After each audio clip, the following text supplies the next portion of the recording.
ಓಂ ಶ್ರೀ ಗುರುಭ್ಯೋ ನಮಃ. ಫ್ರೆಂಡ್ಸ್, ಎಲ್ಲರಿಗೂ ನಮಸ್ಕಾರ. ಪ್ರೀತಿಯ ಮೇಷರಾಶಿಯ ಆತ್ಮೀಯ ಬಂಧುಗಳೇ, ನಿಮ್ಮ ಸುತ್ತಮುತ್ತ ಇರುವ ಕೆಲವು ವ್ಯಕ್ತಿಗಳ ಬಗ್ಗೆ ತುಂಬ ಎಚ್ಚರಿಕೆಯಿಂದಿರಿ.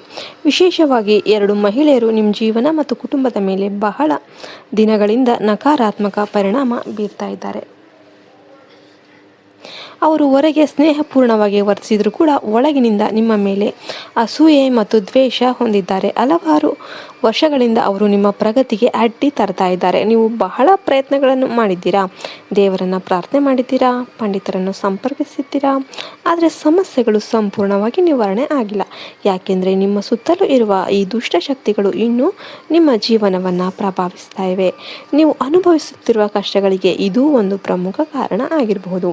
ಆದರೆ ಚಿಂತಿಸಬೇಡಿ, ಈ ಎಲ್ಲ ಸಮಸ್ಯೆಗಳಿಗೆ ಪರಿಹಾರ ಇದೆ. ನಿಮ್ಮ ಜೀವನದಲ್ಲಿ ಹಣ, ಆರೋಗ್ಯ, ಸಂಬಂಧಗಳು, ಉದ್ಯೋಗ, ಯಾವುದೇ ಸಮಸ್ಯೆ ಆಗಿರಲಿ, ಇದಕ್ಕೆ ಸ್ಪಷ್ಟವಾದ ಮಾರ್ಗ ಇದೆ. ಈ ಮಾಹಿತಿಯನ್ನು ಸಂಪೂರ್ಣವಾಗಿ ತಿಳಿದುಕೊಳ್ಳೋದಕ್ಕೆ ಕೊನೆಯವರೆಗೂ ಗಮನದಿಂದ ಕೇಳಿ. ಹಿಂದಿನ ಹಲವು ವರ್ಷಗಳಿಂದ ನೀವು ನಿರಂತರ ಸಂಕಷ್ಟಗಳನ್ನು ಎದುರಿಸ್ತಾ ಇದ್ದೀರಿ. ಸಂತೋಷದ ಕ್ಷಣಗಳು ಬಂದರೂ ಕೂಡ ಅವು ಹೆಚ್ಚು ಕಾಲ ಉಳಿತಾ ಇಲ್ಲ. ನಿಮ್ಮ ಜೀವನದಲ್ಲಿ ಯಾವುದು ಅಡಚಣೆ ಇದೆ ಎಂಬ ಅನುಭವ ನಿಮಗೆ ಆಗಿರಬಹುದು. ಇದು ಕೇವಲ ಯಾದೃಚ್ಛಿಕವಲ್ಲ, ಕೆಲವರ ಕೆಟ್ಟ ಉದ್ದೇಶಗಳ ಪರಿಣಾಮ ಆಗಿರಬಹುದು. ಮುಂದಿನ 7 ದಿನಗಳಲ್ಲಿ ನಿಮ್ಮ ಜೀವನದಲ್ಲಿ ದೊಡ್ಡ ಬದಲಾವಣೆಗಳು ಸಂಭವಿಸಬಹುದು. ವಿಶೇಷವಾಗಿ ನಿಮ್ಮ ಶತ್ರುಗಳು ತಮ್ಮದೇ ಕರ್ಮದ ಫಲವನ್ನು ಅನುಭವಿಸೋದಕ್ಕೆ ಆರಂಭ ಮಾಡಿದ್ದಾರೆ. ಅವರ ಪ್ರಭಾವ ನಿಧಾನವಾಗಿ ಕಡಿಮೆ ಆಗ್ತಾ ಇದೆ. ನಿಮ್ಮ ಜೀವನದಲ್ಲಿ ಒಬ್ಬ ವ್ಯಕ್ತಿ ಇದ್ದಾನೆ ಅಥವಾ ಇದ್ದಾಳೆ. ನೀವು ತುಂಬ ನಂಬಿದ್ದವರು, ಆದರೆ ಆ ವ್ಯಕ್ತಿಯೇ ನಿಮ್ಮ ಮೇಲೆ ದ್ರೋಹ ಮಾಡಿರುವ ಸಾಧ್ಯತೆ ಇದೆ. ನೀವು ಸಂಪೂರ್ಣ ನಂಬಿಕೆಯನ್ನು ಇಟ್ಟಿದ್ರೂ ಕೂಡ ಅವರು ನಿಮ್ಮ ಹಿಂದೆ ಕೆಟ್ಟ ಕೆಲಸಗಳನ್ನು ಮಾಡಿರಬಹುದು. ಆದರೆ ಇದು ನಿಮ್ಮ ಜೀವನದಲ್ಲಿ ಒಂದು ಪಾಠ ಆಗಿದೆ. ನೀವು ಈಗ ಹೆಚ್ಚು ಜಾಗೃತರಾಗಿರ್ತೀರ. ಮುಂದಿನ ದಿನಗಳಲ್ಲಿ ಯಾರನ್ನು ಸುಲಭವಾಗಿ ನಂಬದೆ ಬುದ್ಧಿವಂತಿಕೆಯಿಂದ ನಿರ್ಧಾರಗಳನ್ನು ತೆಗೆದುಕೊಳ್ಳಿ. ಮುಂದಿನ ವಾರದಲ್ಲಿ ಗ್ರಹಗಳ ಚಲನೆ, ವಿಶೇಷವಾಗಿ ಶನಿ ಮತ್ತು ರಾಹುವಿನ ಪ್ರಭಾವದಿಂದ ನಿಮ್ಮ ಜೀವನದಲ್ಲಿ ದೊಡ್ಡ ತಿರುವು ಬರಲಿದೆ. ಕಷ್ಟಗಳು ಕಡಿಮೆಯಾಗುತ್ತೆ ಮತ್ತು ನೀವು ನಿಧಾನವಾಗಿ ಶಾಂತಿಯನ್ನು ಅನುಭವಿಸ್ತೀರ. ಕೆಲವೊಮ್ಮೆ ಜೀವನದಲ್ಲಿ ದುಃಖವೂ ಕೂಡ ಅಗತ್ಯ, ಅದು ನಮಗೆ ಪಾಠ ಕಲಿಸುತ್ತೆ. ಆದರೆ ಈಗ ನಿಮ್ಮ ಜೀವನದಲ್ಲಿ ಹೊಸ ಅವಕಾಶಗಳು ಕಾಣಿಸಿಕೊಳ್ಳುತ್ತೆ. ನೀವು ಬಯಸಿದ ಸಂತೋಷ ಮತ್ತೆ ನಿಮ್ಮ ಜೀವನಕ್ಕೆ ಬರುತ್ತೆ. ನಿಮ್ಮ ಆರೋಗ್ಯದ ಬಗ್ಗೆ ವಿಶೇಷ ಗಮನ ಕೊಡಬೇಕು. ಸಣ್ಣ ನಿರ್ಲಕ್ಷ್ಯ ಕೂಡ ದೊಡ್ಡ ಸಮಸ್ಯೆ ಆಗಬಹುದು. ಆಹಾರ ಮತ್ತು ಜೀವನ ಶೈಲಿಯಲ್ಲಿ ನಿಯಮ ಪಾಲಿಸೋದು ತುಂಬ ಮುಖ್ಯ. ನಿಮ್ಮ ಸುತ್ತಲೂ ಇರುವ ಕೆಲವು ಜನರು ನಿಮ್ಮ ಬಗ್ಗೆ ಹೆಚ್ಚಿನ ಮಾಹಿತಿಯನ್ನು ತಿಳಿದುಕೊಳ್ಳೋದಕ್ಕೆ ಪ್ರಯತ್ನ ಮಾಡ್ತಾ ಇರ್ತಾರೆ. ಅವರು ನಿಮ್ಮ ಜೀವನದ ವಿವರಗಳನ್ನು ಬಳಸಿಕೊಂಡು ನಿಮಗೆ ಹಾನಿ ಮಾಡೋದಕ್ಕೆ ಯತ್ನಿಸ್ತಾ ಇರಬಹುದು.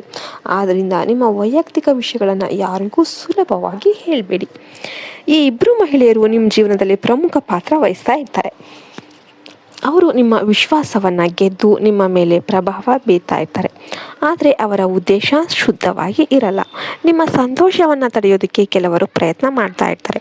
ನೀವು ಸಾಧನೆ ಮಾಡಲು ಹೋಗುವಾಗ ಯಾವುದೋ ಅಡ್ಡಿ ಎದುರಾಗ್ತಾ ಇರುತ್ತೆ. ಇದು ಅವರ ನಕಾರಾತ್ಮಕ ಶಕ್ತಿಯ ಪರಿಣಾಮ ಆಗಿರಬಹುದು. ಮೊದಲ ಮಹಿಳೆ ನಿಮ್ಮ ಹತ್ತಿರದ ವ್ಯಕ್ತಿ ಆಗಿರಬಹುದು, ಸ್ನೇಹಿತೆ, ಸಂಬಂಧಿ ಅಥವಾ ನಿಮ್ಮ ಮನೆಗೆ ಬರ್ತಾ ಇರುವ ಯಾರಾದರೂ. ಅವರು ನಿಮ್ಮ ದಿನನಿತ್ಯದ ಜೀವನದ ಬಗ್ಗೆ ಎಲ್ಲ ವಿವರಗಳನ್ನು ತಿಳಿದುಕೊಂಡಿದ್ದಾರೆ. ನಿಮ್ಮ ವಸ್ತುಗಳು, ವಿಶೇಷವಾಗಿ ನಿಮ್ಮ ಬಟ್ಟೆಗಳು ಅಥವಾ ವೈಯಕ್ತಿಕ ವಸ್ತುಗಳನ್ನು ಬಳಸಿ ಅವರು ಕೆಲವು ಕೆಟ್ಟ ಉದ್ದೇಶಗಳನ್ನು ಹೊಂದಿರಬಹುದು. ಆದ್ದರಿಂದ ನಿಮ್ಮ ವಸ್ತುಗಳನ್ನು ಜಾಗರೂಕತೆಯಿಂದ ಕಾಯ್ದುಕೊಳ್ಳಿ. ನೀವು ಬಳಸುವ ಪ್ರತಿಯೊಂದು ವಸ್ತು ಕೂಡ ನಿಮ್ಮ ಶಕ್ತಿಯನ್ನು ಹೊತ್ತುಕೊಂಡಿರುತ್ತೆ. ಅದನ್ನು ದುರುಪಯೋಗಪಡಿಸಿಕೊಳ್ಳುವವರು ಇದ್ದಾರೆ. ಆದ್ದರಿಂದ ಎಚ್ಚರಿಕೆ ಅಗತ್ಯವಾಗಿರುತ್ತೆ. 2ನೇ ಮಹಿಳೆ ತುಂಬ ಸಿಹಿಯಾಗಿ ಮಾತನಾಡುವವರು, ಆದರೆ ಅವರ ಒಳ ಮನಸ್ಸು ವಿಭಿನ್ನ ಆಗಿರಬಹುದು. ಅವರು ನಿಮ್ಮ ಮನಸ್ಸನ್ನು ಗೆದ್ದು ನಂತರ ನಿಮ್ಮ ವಿರುದ್ಧ ಕಾರ್ಯನಿರ್ವಹಿಸ್ತಾ ಇರಬಹುದು. ಅವರು ನಿಮ್ಮ ಕುಟುಂಬದ ವಿಷಯಗಳನ್ನು ಕೂಡ ತಿಳಿದುಕೊಳ್ಳೋಕೆ ಪ್ರಯತ್ನ ಮಾಡ್ತಾ ಇರ್ತಾರೆ. ನಿಮ್ಮ ಮನೆಗಿನ ಘಟನೆಗಳು, ಸಮಸ್ಯೆಗಳು ಎಲ್ಲವನ್ನು ಕೂಡ ಗಮನಿಸ್ತಾ ಇರ್ತಾರೆ. ಈ ರೀತಿಯ ಜನರಿಂದ ದೂರ ಇರೋದು ಉತ್ತಮವಾಗಿರುತ್ತೆ. ನಿಮ್ಮ ಮನಸ್ಸಿನ ಶಾಂತಿ ಕಾಪಾಡಿಕೊಳ್ಳೋದು ಇದು ಮುಖ್ಯವಾಗಿರುತ್ತೆ. ಮುಂದಿನ 7 ದಿನಗಳಲ್ಲಿ ನಿಮ್ಮ ಜೀವನದಲ್ಲಿ ಮಹತ್ವದ ಬದಲಾವಣೆಗಳು ಅನ್ನೋದು ಸಂಭವಿಸುತ್ತೆ. ಶತ್ರುಗಳ ಪ್ರಭಾವ ಕಡಿಮೆಯಾಗುತ್ತೆ ಮತ್ತು ನಿಮ್ಮ ಶಕ್ತಿ ಹೆಚ್ಚಾಗುತ್ತೆ. ನೀವು ಭಗವಂತನ ಮೇಲೆ ನಂಬಿಕೆ ಇಟ್ಟು ವಿಶೇಷವಾಗಿ ಹನುಮಂತನ ಆರಾಧನೆ ಮಾಡಿದರೆ ನಿಮ್ಮ ಮೇಲೆ ಇರುವ ನಕಾರಾತ್ಮಕ ಶಕ್ತಿಗಳು ದೂರ ಆಗುತ್ತೆ. ನಿಯಮಿತವಾಗಿ ಮಂತ್ರ ಜಪ ಮತ್ತು ಪೂಜೆ ಮಾಡಿದರೆ ನಿಮ್ಮ ಜೀವನದಲ್ಲಿ ಶಾಂತಿ ಮತ್ತು ರಕ್ಷಣೆ ದೊರೆಯುತ್ತೆ.